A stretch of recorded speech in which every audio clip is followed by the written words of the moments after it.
Se puder deixar um papinho aqui, legal. Podemos, professor? Boa tarde a todos. Boa tarde. Em primeiro lugar, queria pedir desculpa ao Giovanni e aos outros palestrantes. Aí a gente não bota a mesa, né? A gente tem esse inconveniente de não poder assistir as palestras. Mas é sempre muito enriquecedor essa troca de experiência. Então, a proposta aqui é a gente bater um papo e vocês também, no momento que quiserem interagir, fazer alguma pergunta, não esperar chegar no final. Que pode ser, né, Oswaldo, que chegue lá no final a gente não lembra o que ia falar. E quando o Oswaldo convidou a SNB para a gente bater um papo aqui hoje, eu acredito que a ideia era falar um pouco como é que dá esse processo do colecionador se tornar um comerciante, né? Então é um processo que eu pretendo colocar para vocês como é que se deu da minha experiência, mas também falar alguns motivos que levaram para isso e umas perspectivas, algumas análises do mercado atual, do cenário atual. Então fiquem muito à vontade para perguntar alguma coisa, tirar algum questionamento, estou aqui à disposição. Espero que seja um momento agradável da gente troca de informações. Então aqui é só uma apresentação, a minha profissão, eu sou profissional de turismo, né? Todo mundo, hoje teve uma aluna minha que mora aqui em Copacabana, falou, professor, você está dando mais aula? E aí eu assim, dei aula no Senac, dei aula na UF, dei aula no Cefet, dei aula em vários lugares do turismo, né? Eu sou concursado em 2008 na Universidade Federal Fluminense, dou curso de turismo, já fui secretário de turismo de algumas cidades, estava até janeiro no governo do estado, na Turismo. E em determinado momento a gente tem que fazer escolhas, né? E a gente vai falar um pouco lá na frente disso. O que te leva a fazer essas escolhas? Né? Que não é só a questão financeira, e aí vai muito de você fazer o que você gosta de fazer, né? E aí identifica-se por que o André Padilha, por exemplo, é especialista em moedas bíblicas, por que o Giovanni cobre, por que o Dr. João está escrevendo um livro sobre sexualidade, né, numismática. Então, assim, isso aflora na gente de acordo com que a gente conhece os vários segmentos do colecionismo. Eu sou o fundador da empresa, da Rocha Numismática, né? Eu coordeno a região sudeste hoje da SNB. Então, os 4 estados, a gente está planejando algumas ações coordenadas nos 4 estados da região. A gente tem um representante em cada região. Presido o clube lá de Teresópolis, sou diretor do Clube Numismático do Rio de Janeiro. Fiz o curso da FPB, que foi um curso da Universidade Federal da Paraíba, de numismática, de introdução e aprofundamento. E sou associado do Paraná e de Brasília, dentre outras coisas que a gente vai desenvolvendo aos poucos, e eu vou falando um pouco para vocês aí. Então, em cima disso que a gente falou, como é que se deu esse processo do colecionismo? Eu acho que todo mundo aqui é colecionador, gosta de colecionar alguma coisa, então todo mundo pode fazer uma reflexão consigo próprio, né? Como é que foi essa experiência? No meu caso, eu desde garoto sempre gostei muito de história. Eu tinha alguns personagens que sempre me chamaram muita atenção. E a primeira flash que eu me recordo, com 11, 12 anos de idade em Niterói, minha avó me deu um saco de moedas. E aí eu olhei a moeda de 40 réis do Dom Pedro II, né, de bronze. Falei, cara, Pedro II, a moeda, achei aquilo interessante. E aí falei, vó, me dá mais e tal. E ela me deu um saco de moedas que meu avô trabalhou nesse da guerra, então ele viajou a vários países do mundo. E eu ficava tentando falar, cara, essa moeda aqui representa o quê? Isso aqui é um fato histórico, isso aqui é um personagem, isso aqui é uma passagem de alguma coisa.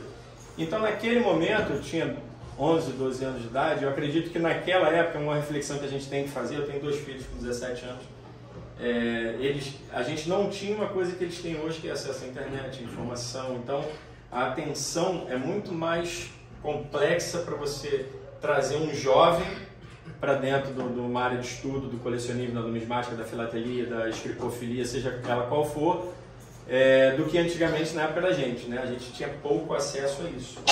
Então, sempre gostei muito. E aí, assim, curioso eu tenho curso de fotografia, curso de desenho. Isso tudo foram hobbies que eu experimentei utilizar como profissão. A minha primeira profissão foi desenhista do Tribunal de Justiça do Estado do Rio de Janeiro, lá no centro do Rio, com 18 anos. E aí que se deu esse processo. Eu sempre gostei de itens antigos, objetos antigos, e aí comecei a pesquisar um pouco a história do Brasil. E uma coisa que sempre me causou muito fascínio era eu poder, não sei se isso acontece com vocês, né, materializar uma coisa que eu li nos livros. Uma passagem, um fato histórico, um feito, um personagem. E aí eu tô lá com o Denário lá do Tetradracma, ou Denário? O armadura de Judas? Não, do de César, que é de César. Não, do Denário de Tibério. Denário de Tibério. Então você tá com uma moeda na mão que circulou quando Jesus Cristo era nascido, né? Que ele era vivo ainda. Então, de você imaginar que está com uma moeda na mão que pode ter passado na mão de Jesus Cristo, isso que, assim, eu estou explicando como é que foi a minha entrada com a questão do colecionismo. Essa aí é uma do André. Passa aí, pessoal, ver quem não conhece. Eu tenho uma ali também. E aí aqui, que o grande boom, eu acho, do negócio foi aqui, porque eu trabalhava no Tribunal de Justiça, desenhista ali no centro da cidade. E aí no meu intervalo, eu já trabalhava como guia de turismo, né? Eu morei na Ilha Grande há muito tempo, já trabalhava com turismo, e aí eu conheci o Marcelo Vieira, a numismática Vieira ali no centro da cidade. Hoje eu sou amigo do Marcelo até hoje, então ali começou a despertar, porque eu era... Né, como a gente fala, existe o ajuntador, o colecionador e o numismata, né? Eu era um ajuntador de moedas, eu tinha aquele interesse. E aí, em determinado momento, eu falei, olha, eu acho que é o momento, em 98, que foi o meu boom, porque eu quis comprar um catálogo.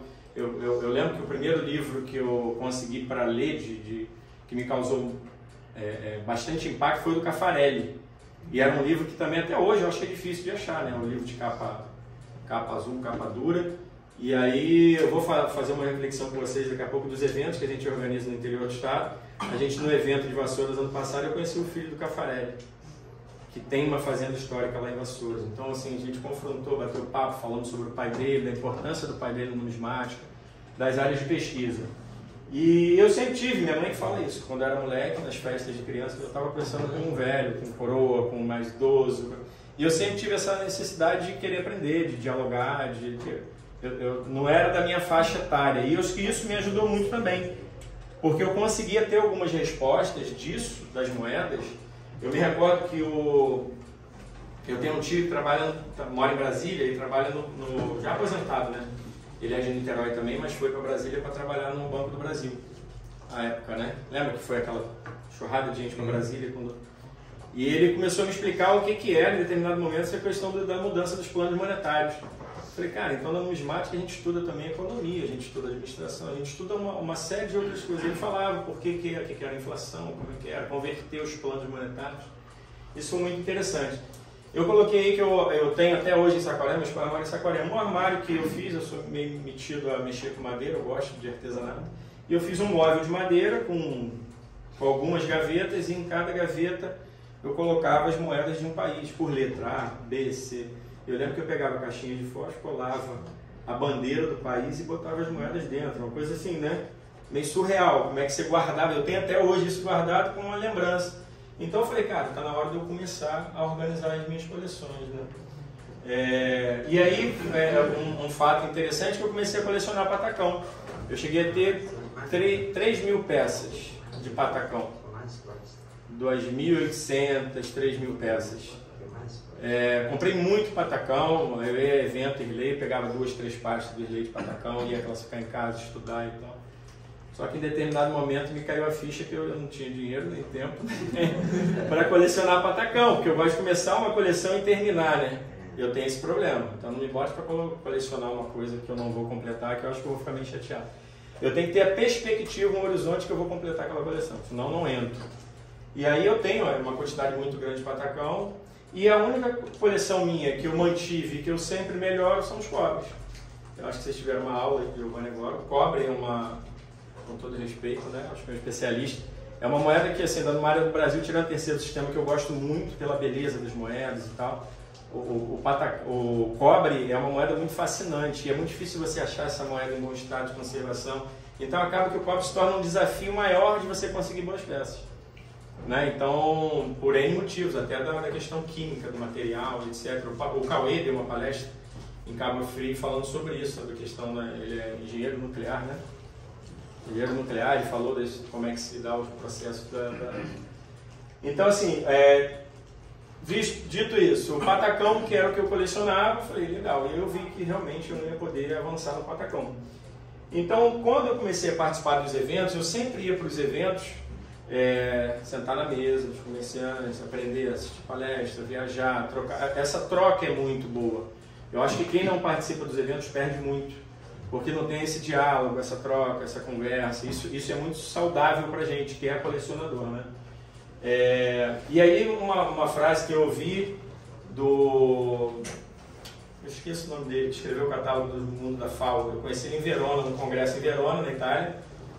É um italiano que escreveu o primeiro catálogo do mundo de moedas da FAO. É um senhor.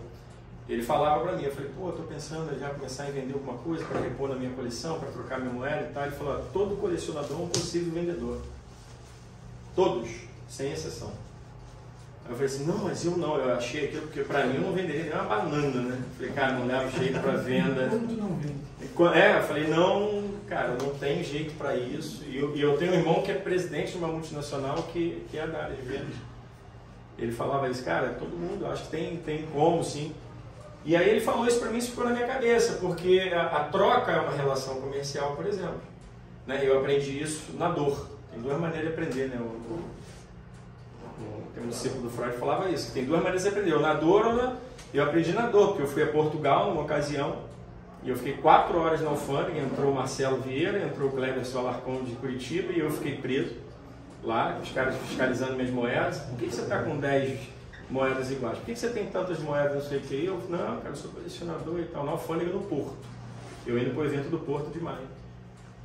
Em determinado momento eu saí com a pérola e disse para ele, não, eu vou trocar, porque eu troco, você troca, você tem que pagar o IVA, que é o imposto deles lá, né? Que é uma relação comercial, não deixa de ser uma relação comercial, a troca.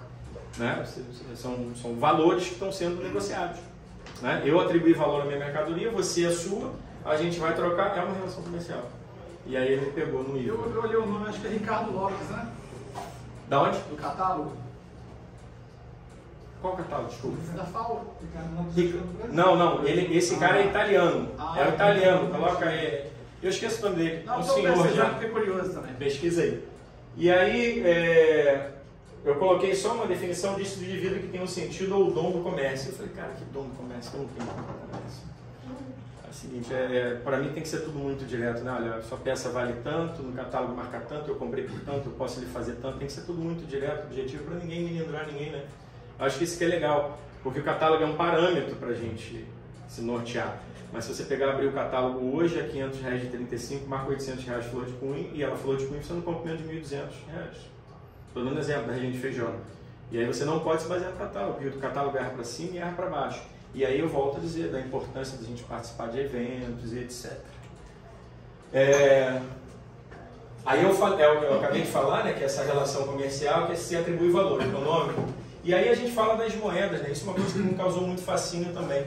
Como é que a gente pode, dentro de uma peça, de uma moeda, de uma medalha... E eu comecei, o Ariel não está aí, mas o Ariel é um jovem muito estudioso aqui do Rio de Janeiro, que está debruçado na medalística no Brasil, né? O Ariel inclusive ele é da diretoria do Clube Numismático de Teresópolis. Como é que a gente podia descortinar outros planos de estudo, né? E aí eu coloquei só um dado, que é essa pesquisa, que é de uma empresa norte-americana, né?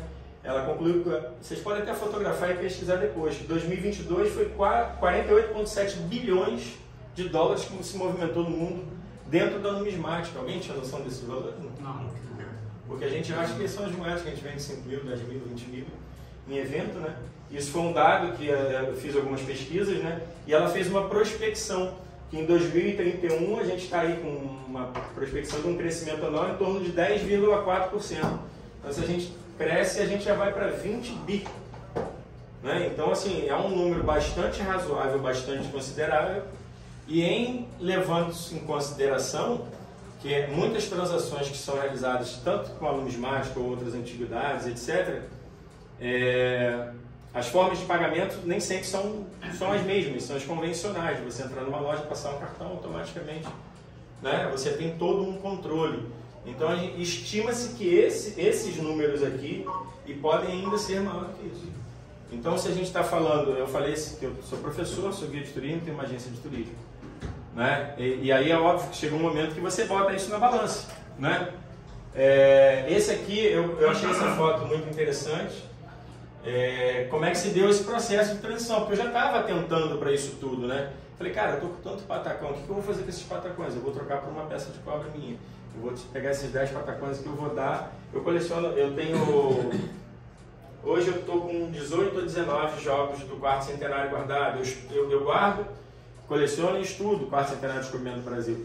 Eu tenho um livro de 1899 que foi lançado com todo o planejamento e todas as atividades, todas as ações, todos os eventos em comemoração no ano seguinte, em 1900, do quarto centenário de Colmeia no Brasil. Então eu gosto do tema, eu coleciono as medalhas, tem quase 30 medalhas diferentes do quarto centenário de Colmeia no Brasil. O Amato sempre que me vê lá de São Paulo, quando ele encontra você tem essa daqui? O Amato brinca, né? E aí eu fui para esse evento aqui, foi em Fortaleza.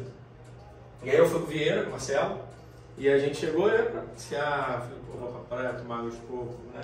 E aí vou ver uma lojinha, e eu levava sempre alguma coisa que é para fazer aquela troca e tal. Muito interessante, entrou um senhor com vestido de macacão de trabalho estaleiro, né? Sujo de graxa e tal. Passou em uma mesa, não deram atenção. Passou na outra mesa, não deram atenção. E eu estava sentado na mesa do Marcelo para ele ir ao banheiro. Não é igual aqui, por exemplo, o Padilha tomou conta da minha mesa, o Vladimir tomou conta da minha mesa, que eu estou sozinho. Isso é normal, a gente faz isso com as pessoas que a gente conhece.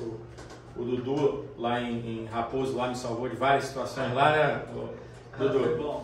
A gente deu palestra lá para 280 crianças. Se esse rapaz tivesse eu estava sem voz, porque isso foi um dia antes do evento. Fantástico. Falaram que ia mandar 2 turmas, mandaram 11. A gente olhava, eram uns bolinhos de criança assim, né, quando apareceu. E aí eu falei, Marcelo, chegou um cara aqui, eu falei, não, dá uma olhada. Aí eu atendi o rapaz, ele estava com um saco de juta, devia ter umas 600 peças de patacão e das frações. Aí sentou na minha mesa, pô, o cara ali não quis me atender, não sei o que, é porque eu tô surdo. Não, calma, cara, senta aqui, vamos bater um papo, não sei o que. E eu sem a mínima intenção de vender nada, né? E patacão era uma coisa que eu não queria comprar porque eu estava desfazendo.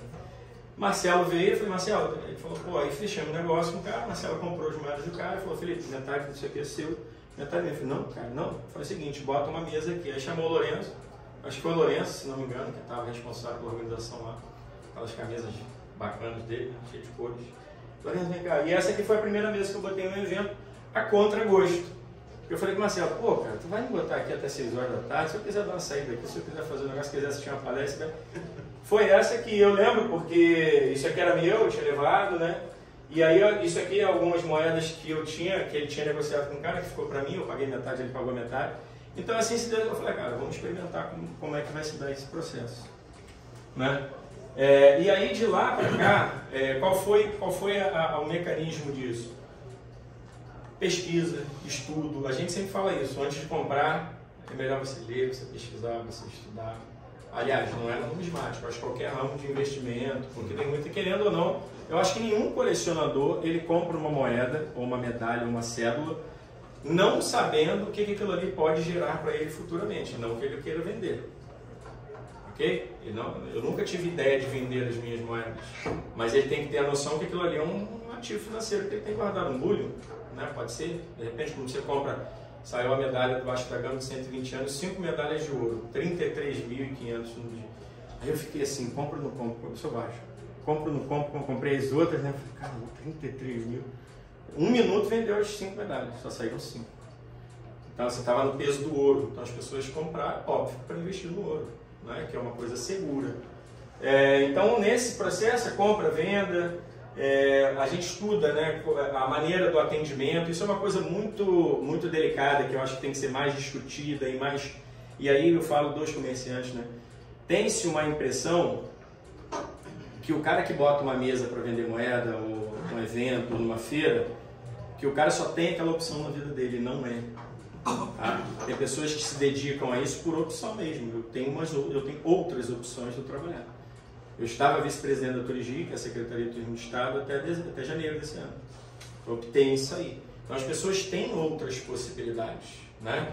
E esse tipo de relação, que é uma coisa que eu acho que é pouco madura ainda no Brasil, no Rio de Janeiro, e nos eventos que a gente participa. Eu acredito que as pessoas... É uma relação mútua, tanto do comerciante quanto do colecionador, quanto do colecionador com o comerciante. Há de se ter mais respeito, há de se ter mais... As pessoas não acham essas coisas na lixeira, né?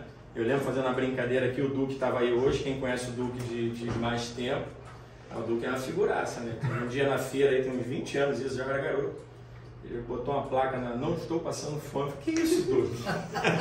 Você é louco? O Duque botou, ele estava aqui hoje. Foi, ô Duque, não, porque os caras chegam aqui, acham minhas moedas no lixo, não sei o que. O Duque é aqui de Duque de Caxias, por isso que o apelido dele é Duque. Falei, só porque isso que você eduque, cara. Precisa, calma, rapaz, vamos com calma. E a gente goza ele até hoje por causa disso.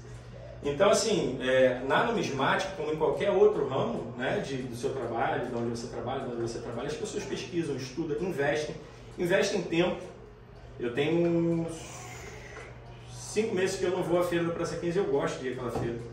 Tem 5 meses que eu estou dedicado ao meu projeto de interiorização da numismática no estado do Rio de Janeiro. Isso me custa algumas coisas, a ausência da minha família, com minha esposa, com meus filhos. É óbvio, isso tudo tem um preço que se paga, porque o evento, quando você vê o evento acontecendo, tem um pré-evento que às vezes é muito complexo. Muito complexo. Eu fiz Petrópolis agora, eu fui 4 vezes a Petrópolis, antes do evento. Até eu conseguir reunir com o IFAM, porque lá tem uma comissão que a gente fez o evento dentro do Palácio de Cristal. Então passaram por lá 800 pessoas. Então foram no mínimo 800 pessoas que saíram lá sabendo o que é numismática, existe um mercado, que existe profissionais.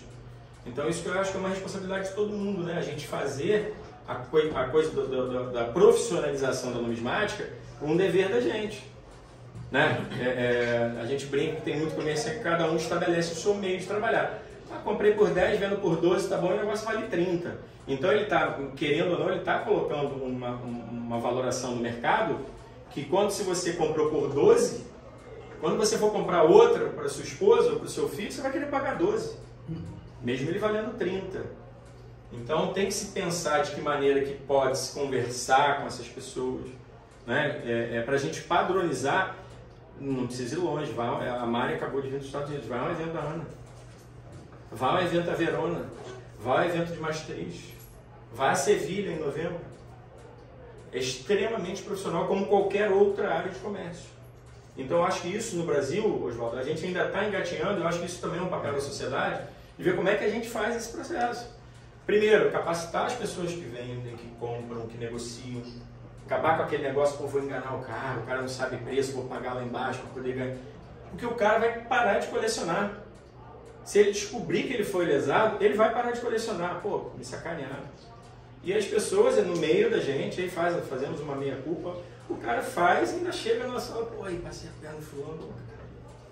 Eu acho que a gente, então, nesse processo do colecionador chegar ao profissionalismo do numismata, da comercialização, ele tem que ter muita responsabilidade, além da estudo, da capacitação, né? Então, algumas coisas que a gente fez, eu inclusive fiz depois, né? Eu tenho 2 faculdades, fiz pós-MBA, tenho mestrado em meio ambiente, mas tudo na área de turismo e meio ambiente. Eu fiz um MBA de gestão de pessoas, porque eu achei interessante, eu acho que faltava isso na minha profissão. Então, eu tenho empresa do CNPJ, tenho 2 funcionários de carteira assinada. A gente investe em treinamento, por 2 vezes eu coloquei funcionário meu para fazer parte de treinamento. O trabalho tem loja em shopping, então tem essa questão. A identidade visual, a gente tem um contador, né, com empresa. E aí as pessoas sempre perguntam, mas você ainda continua colecionando? Continuo colecionando. Eu acho que não digo fácil, mas se você tem isso definido na sua cabeça, o que é a sua coleção? Tanto é que a minha coleção, eu acabei de dar um exemplo aqui, eu postei a 75. Aí, pô, vende, chamando no privado. Não vendo. Por isso até que às vezes eu evito de postar. Que pode ser um bom cliente meu. Eu tenho caso disso. Eu cheguei com uma coleção que eu comprei em terceiro sistema, na caixinha azul, aquelas caixas antigas, lembra? Que vinham as coleções, tinha bronze, tinha prata. E eu comprei uma baita de uma coleção, só não tinha 548, mas as variantes todas, a 1049, tudo. E aí eu cheguei à minha loja e esse cliente meu, muito bom cliente, ele estava na minha loja, pô, cara, me vende. Cara, essa aqui não, por quê? O que eu faço? Eu troco as minhas peças. Eu comprei uma coleção, vou lá, ó, R$200,58. Todo mundo, né? A gente faz isso, né? Essa aqui tá mais bonita, eu boto na lupa. E é um processo demorado, não é rápido você fazer isso. Ah, essa aqui tá mais bonita, então eu troco. Aí depois que eu faço essa mescla, que eu melhoro a minha coleção, eu boto a que eu comprei para vender. E o cara ficou bastante chateado. Então, e aí você tem que marcar o território. Aí é a questão, né? Acho que o não cabe em qualquer lugar, não sei, cabe em qualquer lugar. E eu parafrasei aqui o Jô Soares, que numa entrevista com o Pedro Gaio falou, você quer fazer inimigo, fala a verdade. Não, cara, isso eu tenho um processo, tem que respeitar esse processo. Então eu falei, é verdade, isso me custou, ele nunca mais pisou na minha loja. Nunca mais pisou na minha loja. E eu sei que compra moeda bacana, é meu amigo, a gente bate papo até hoje, mas ele ficou chateado porque ele achou que eu tinha que... Inclusive ele comprou as 3 cabeças minhas, que eu comprei do Tenor. Você lembra? Espetaculares, eu não queria vender. E aí ele forçou, eu falei, chega no momento, cara, não, isso aqui é minha. E as 3 cabeças são moedas bem difíceis de você achar bonita. Tem 2 dados ali que é difícil você achar bonita. E na minha coleção era do Tenor. Então, alguns aspectos assim que a gente observa, vender uma coisa, ter clientes é outra. Uma coisa que a gente observa nos eventos, no Facebook, eu vendo muito no plataforma, Facebook e Instagram, muito. Eu publico todo dia no Facebook. Grande parte dos meus clientes são no Facebook, é o cara que mora no Acre, que mora em Rondônia, que não tem facilidade com o evento, com loja e tal, então é correto. Né? As pessoas acham, porque eu vendi bem, vendi isso, vendi aquilo. Você fidelizou seu cliente? Às vezes não. Né? Então isso tem que ter noção também. Eu acho que nós, comerciantes, quem comercializa e aí quem estiver assistindo depois, tem que ter isso. Pô, você vendeu uma coisa, você ter uma cartela de clientes é outra. Quando eu compro alguma coisa, eu já sei para quem eu mostro. Eu sei quem gosta de cobre, eu sei quem gosta de ouro, já sei quem gosta de terceiro sistema, já sei quem gosta de Rainha Elizabeth, já sei quem gosta de moedas fracionadas. Eu tenho cliente que só faz moedas fracionadas. 37,61/12 avos do Paraguai. Então a gente vai, né? Isso aí é uma cartela de cliente que você adquire. Essa relação de ganha-ganha. Isso é uma coisa também que eu aprendi com o Vieira pai. Eu chegava lá no Vieira, a numismática precisa desmistificar alguns estereótipos. Frase bonita, mas precisa. Eu cresci todo mundo falando assim, Vieira é careiro, Vieira vende caro. Eu comprei R$2.000 63 algarismo grande no Vieira e ele não classificava o algarismo grande. Quanto vale a moeda dessa hoje? Quem está atento aí? R$6.000. Comprei por 200. 6, 7 mil. 8 mil. Entende? Então é porque aí se eu vou, as pessoas, é isso, porque é isso, porque é isso. Não, não é isso. Todo vendedor tem o lado bom e o lado que não é tão bom assim. Você tem que ter essa sabedoria. Então sempre foi a minha escola, e o Vieira falava isso, Felipe, tem um dia você ganha, outro dia você perde. Qualquer relação. Não é nem só a comercial não. Relação com a minha mulher em casa, tem dia que ela quer ir para um restaurante japonês, eu não gosto de japonês, mas eu vou acompanhá-la, ok? E assim funciona. Né? Então é essa relação. E o Vieira falava isso com muita sabedoria. Vieira, quanto essa moeda aqui? Eu só comprava as moedas mais baratas, né? A gente que vende, a gente que está do lado de cá, o cara senta na sua mesa e só pega as moedas mais baratas. Né? E aí é uma moeda que de repente ele quer, mas está no preço justo, está um pouco mais, ele não pega. Né? Então é uma relação que é um pouco diferenciada em relação a isso. Reter talentos, caso contrário, você não vai reter clientes. Eu tenho um funcionário comigo há 11 anos. Há 11 anos. Então eu tenho minhas estratégias além do pagamento, é óbvio que ele precisa, né? Para ele estar comigo, ele está bastante satisfeito. E, inclusive eu faço algumas coisas para entender isso. Honestidade e caráter nas relações pessoais, como eu falei aqui. Se você enganar o teu cliente, em algum momento esse camarada, ou ele vai deixar de ser seu cliente, vai ser cliente de outro, ou ele vai desanimar de colecionar. E aí quem trabalha com isso não tira no pé. Né? Então, apareceu a 50 réis de 31. Né, Bruno? Quantas moedas dessa? Um derrame dessa moeda. Algumas. Né? E aí é uma moeda que custava R$650 flor de punho, então já tem gente vendendo por 450, 500 e tal. E aí não tem aquela coisa, está falando que falta um pouco disso da profissionalização do mercado numismático, que os comerciantes não se falam, eles se entendem como adversários, como inimigos. Não é. Cara, olha só, você pegou 500 moedas dessa, não vai botar as 500 moedas no mercado, não tem como. Não tem 500 colecionadores ávidos para pagar R$650 em uma semana numa moeda. Isso é um processo, não é regulação de mercado, mas é manter uma sintonia para as pessoas entenderem como funciona a coisa. Né? Ou então chegar, quem faz catálogo, fulano, senta aqui, ó, vamos baixar o preço da moeda que a gente vai botar essa moeda no mercado. Não existe esse diálogo, eu sinto falta disso aqui. Posicionar-se e fazer entender que a numismática também é uma profissão, como a gente falou aqui. E há um grande ato entre a comercialização de peças e o domínio do que se está se vendendo. O que a gente observa muito, quando eu falei aqui no início da fala com vocês, que o cara comprou aqui, ó, paguei R$1.000, me dá 1.100. Cara, é dele. Ninguém está discutindo isso. Mas ele nem sabe o que ele está comprando e ele nem sabe o que ele está vendendo. Se você está comprando uma peça dele, se ele pergunta, pô, cara, essa variante aqui, como é que você detecta que o 500 BB é bom ou não é? Que a serrilha é assim, sabe? O cara que está vendendo, ele tem que saber. Ele tem que saber. Até para passar uma segurança para o cliente dele. Porque você comprar mais barato não quer dizer que você está comprando o melhor, uma peça verdadeira. Né? Então eu lembro o Adelano, em uma ocasião lá em São Paulo, eu todo animado, porque eu peguei um 6.400, uma pressão e tal, peguei assim para avaliar. Adelano, senta aqui, meu filho, aquele jeito dele, né? Senta aqui. Eu olhei para ele, essa peça é falsa. Eu falei, não, é falsa? Não, não é. Tinha um libanês lá em São Paulo, já ouviu falar dessa história? Um camarada lá que, inclusive, é alto requinte, porque ele pega o ouro 24, ele derrete e manda fazer uma pedra com ouro 24, que é o mesmo peso, mesma medida.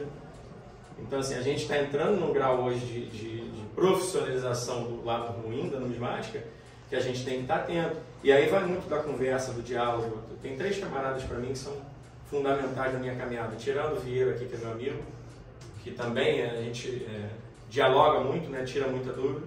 O Salmito, o Adelano e o Ademar. Está lá em Itaparica, passeando lá. Tem essa peça dele de Itaparica. São 3 pessoas que sempre que eu precisei contactar alguma coisa, os caras estão há 30, 40, 50 anos. E são pessoas sérias.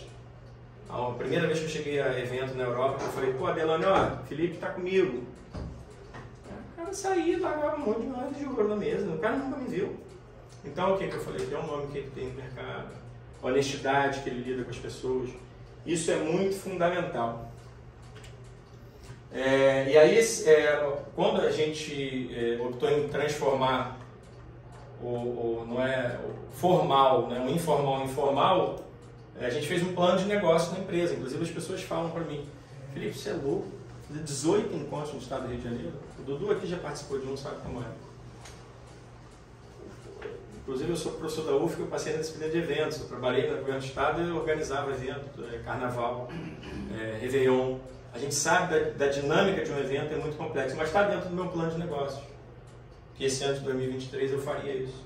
Então eu tenho direitinho, quando chegar em dezembro, se a gente conversar de novo sobre esse assunto, eu vou atingir exatamente a quantidade de jovens e adolescentes que eu queria nas palestras, a quantidade de pessoas. Só tem uma coisa que está passando no meu planejamento, que é o quilômetro de carga andados, que está maior. Mas é porque a gente tem que ir, voltar algumas vezes, né? Então aqui só para ficar material de base, né? E aí os 2 pilares que a gente entende hoje é o estudo e investimento. Não adianta também você comprar isso eu aprendi ao longo do tempo, você faz uma boa compra hoje e aí você quer vender hoje. Não casa, né? Porque a lucratividade que você vai ter é muito pequena e aqui todo mundo tem que falar, você trabalha para ganhar dinheiro. Todo mundo, não é isso? O numismata também. Né? Ele comprou uma moeda a 100, se ele vender a 120, né? É o lucro que ele está tendo na moeda, isso é lícito. O que acontece nesse processo é que às vezes as pessoas acham, porque eu tinha um monte de moeda lá em casa, que era da minha avó, que eu vi, não sei o que, eu achei, eu ganhei, e aí ele quer, né? O cara que tem loja, o cara eu tenho esse exemplo que tem aquelas bolinhas no shopping, que você bota R$1 e uma bolinha, sabe aquela maquininha? O cara chega lá e ó, direitos humanos, bandeira, não sei o que. Eu falei, cara, teve um dia que você tem que ver, você não pode ganhar mais do que eu. Qual é o teu custo? Você pegou uma moeda, eu vou te pagar R$100 na moeda, vou vender por 130, 140. Eu tenho loja, funcionário, CNPJ, contador. Não gira amanhã, eu vou te dar em dinheiro na hora. O cliente geralmente não dá. Então a gente estabelece uma relação, né, que eu acho que a gente ainda está caminhando, tá? Então, só para finalizar, que eu falei para vocês, uma das coisas que eu sempre falo é por que da opção, hoje eu dedico 80%, 90% do meu tempo à numismática, é porque eu amo numismática, eu gosto de estudar. Então, para mim não é problema nenhum. Na pandemia, por exemplo, minha esposa falou, cara, vai dormir, come alguma coisa aqui. Eu ficava doido, porque a minha sala eu transformei num escritório, com uma mesa enorme. E aí eu perdi a moeda e tal, postava, fulano reservou, cadê a moeda, já aconteceu isso com vocês. Eu perco a moeda toda hora. E a minha bagunça só eu entendo. Minha mesa não entra de organizar. É a bagunça organizada. E aí eu falei, cara, aí vem ela. O que foi? Não, perdi a moeda estava colada aqui. Juro pra você, não é mentira, podem perguntar ela. Eu debrucei na mesa, eu fiz assim, cara, perdi a moeda, pô, esse cliente ele vai achar que eu não estou querendo vender para ele. Calma, cara, tá aqui, tá aqui. Ô, Felipe, você falou uma coisa que é certa. A minha esposa, quando arruma um quarto das moedas a mil, eu fico doido. Não bota a mão nas minhas moedas, porque cada um puxou cada um, né? Não bota a mão nos coisas dela, deixa aqui, porque se eu tentar organizar, você vai me atrapalhar aqui no final. Uma coisa também interessante de falar, o teu concorrente, o cara que está ao teu lado, não é teu inimigo. Ele não é teu inimigo. De repente, tem uma coisa que você vai... aqui ontem, passei várias coisas, eu estou com uma quantidade de prata muito grande, porque eu compro muita prata. Eu vendo a peso prata. Então, eu vi que a pessoa entendia alguma coisa, queria um valorzinho. Cara, eu mandei, outra pessoa comprou e pagou melhor do que eu pagaria. Cara, legal, todo mundo ganhou. Ganhou você, ganhou eu, ganhou a pessoa que você ficou feliz. Né? Eu falei, olha, eu te pagaria X, teu material vale tanto, mas eu tenho muito, por isso que eu estou te pagando um pouco abaixo. Mas fala com o fulano aí que está precisando de prata. Se a gente tiver a gente chama de cluster no turismo, né? São várias empresas que se reúnem, o preço cai, a concorrência é muito saudável, né? Em qualquer área, né? Tem um ex-prefeito de uma cidade aqui do Rio de Janeiro que ele falava isso, que falava, se os secretários não se dão, o secretário de obra não se dá com o secretário de educação, não se dá com o secretário de fazenda. Cara, isso aqui é trabalho, não isso aqui na igreja, não quer todo mundo se dê, não.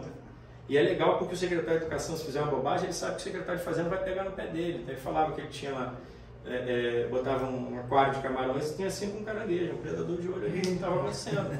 Justo, oportuno, né? E a gente não é inimigo por isso, a gente se complementa, né? Eu não trabalho com moedas, eu não compro muito cobre, exceto para a minha coleção. Mas a gente sabe quem entende cobre, cara, fala com o Giovanni, eu falo com o fulano, fala com o ciclano, e a gente vai fazendo uma rede.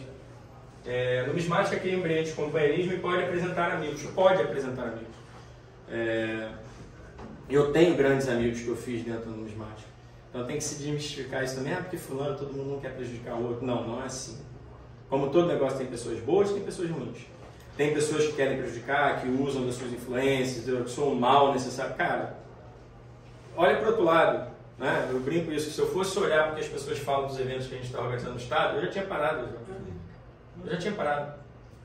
Olha para o outro lado, olha para o teu foco, para onde você está fazendo, olha para as pessoas boas, né? Mirem nas pessoas, que eu acabei de dar alguns exemplos aqui, mirem o trabalho que a sociedade está fazendo hoje. Você abre o Facebook, abre as redes sociais, nunca foi feito. Cara, parabéns, vamos ajudar, vamos caminhar junto, é isso que a gente tem que prestar atenção. Não é que lá atrás teve um problema assim ou teve um problema outro, que a gente consegue profissionalizar o numismático. Né? Dar um patamar diferente à numismática. Senão o que vai acontecer? O que aconteceu com a filatelia, com todo respeito. Poucos são os colecionadores de selo, poucos são os vendedores de selo, poucos são as pessoas que ensinam selo. Por que eu não trabalho com selo? Na minha loja bate todo dia, gente, tem uma coleção de selo, porque eu não estudei selo. Porque o cara que sabe selo, ele quer te comprar o selo muito barato para ele vender muito caro, ele não quer te explicar selo. Entende a diferença? E aí na numismática, isso aqui é louvável. Vocês sentarem numa mesa e discutir, bater papo. Por quê? Porque aí você amplia o leque de conhecimento das pessoas. Né? E no cartão de telefone, não sei, o cara, porque selo não produz mais selo. Tem nada a ver também, não produz mais moeda de cobre.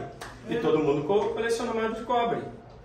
Não tem absolutamente nada a ver essa coisa, porque alguns argumentos são esses. Você vai hoje e não faz mais selo, que é aquele carimbo, né? Não tem nada a ver, mas produziu-se uma quantidade muito grande e muito interessante de selos, assim como de cartão de telefone, de qualquer outra tampinha da Disney, cara. Eu comprei a coleção completa agora, eu assumo. Porque eu achava que na minha infância, né? Os bonequinhos da Disney, da Coca-Cola, eu consegui a coleção completa e guardei. Né? A caixinha de fósforo da seleção brasileira de 70, da Copa de 70. Xavier me vendeu, está lá na minha coleção. Eu coleciono coisas aleatórias além das minhas coleções de moedas. E dedicar-se com afinco e esmero, aliado à ética e empatia, acho que é um caminho que leva ao sucesso. Não tem muito para onde correr. Eu estava em Portugal, a gente foi para a Europa para os encontros lá agora. Eu estava olhando um menino lá, o Helder. Aí eu converso muito e eu gosto de conversar com a galera mais velha que eu, sei a tendência. Porque eu acho que tem mais experiência, tem mais coisa para trocar. E são pessoas que brigam menos, que disputam menos. Eles já estão estabelecidos, já chegaram onde quiseram. E eles falam, cara, aqui em Portugal, por exemplo, esse menino é uma referência, o Helder. E eu conheci o Helder já há 10 anos, eu vi o Helder crescendo, o Helder veio do nada, do zero. Então é legal isso, você ver os profissionais se dedicando, crescendo, acompanhando. Eu espero que isso que aconteça aqui, eu acho que os passos estão sendo dados, né? Então, nesse processo do colecionador Felipe ao comerciante Felipe, tem algumas variantes que eu falei com vocês aqui hoje, mas eu consigo comercializar as peças, com o que eu acredito, da maneira que eu acredito que é certa, e consigo colecionar também. Então, assim, eu pretendo continuar nesse caminho. E eu acho que hoje o cenário da numismática é muito melhor do que 5 anos atrás, é 1000 vezes melhor que 10 anos atrás, e é 10.000 vezes melhor que 20 anos atrás. Então é responsabilidade da gente que está nesse meio, que bate papo, que troca ideia, que é formador de opinião, manter isso daí e jogar para cima. Em 2025 a gente vai ter um baita de um evento no Rio de Janeiro. Coloca o Rio de Janeiro em outro patamar, né? Isso não é fruto de qualquer coisa, porque não é o Bruno Pelizari ou só o Oswaldo pisar lá no evento de São Domingo e falar assim, olha só, vamos fazer o evento no Rio de Janeiro. Vocês acham que esses caras não olham o que está sendo feito no Brasil? O trabalho que está sendo desenvolvido pela sociedade, isso é fruto de alguma coisa, fruto do trabalho que está sendo desenvolvido. Então cabe a gente pegar, dar a mão, né, e jogar para frente, jogar para cima. Eu acho que o caminho é esse. Só uma adenda aí para o Felipe, que eu acompanho o trabalho dele, né? Alguns encontros que eu for. É fundamental a gente também entender que não é só o comércio, tá? A gente tem que ter, o Felipe tem um mérito muito grande nisso, que os eventos que ele faz, claro, tem uma comercialização das peças, mas o foco principal é igual ele fala, leva as crianças à escola, conversa com a prefeitura, é a sementinha que ele vai plantando e para a numismática sobreviver, porque daqui 40 anos, quantos de nós vão estar aqui, né? A gente nem sabe e vai morrer, né? A numismática não. Essas crianças que ganham moedas dele em vários lugares são potenciais numismatas novas, né? Então a gente só colhe quem planta, né? Não tem outro segredo, né? E o legal, o Dudu falou uma coisa, que essas crianças jovens, 10 anos, 12 anos, 7 anos de idade, aquela menininha da Rainha Elizabeth, né, que você viu, aí vai lá que eu dou moeda, dou nota, dou selo, dou folha usada, para começar a incentivar a criança a guardar, né? E aí a pessoa vai lá, ganha com o Dudu que ele está dando, aí vem aqui tentar me vender. Então é um colecionador de 10 anos. Quanto vale essa daqui? Eu falei, mais ou menos quanto tá vendo esse catálogo aqui? Ó, baixa aí no seu aplicativo com o escopo para você entender. Quer dizer, o que eu falei aqui, ó, todo colecionador é um passivo vendedor. Pessoal, muito obrigado pela atenção.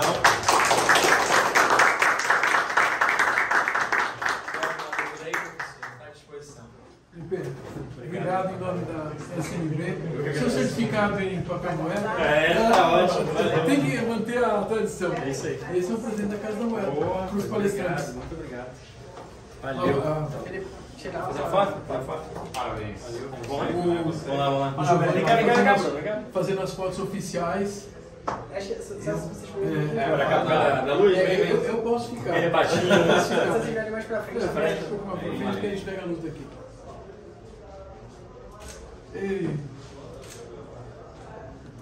Valeu, Giovanni. valeu, gente. Bom? Cara, muito bom. Obrigado. Você sempre fala com adendos e mais histórias. Bom que ilustra, não fica bastante chato.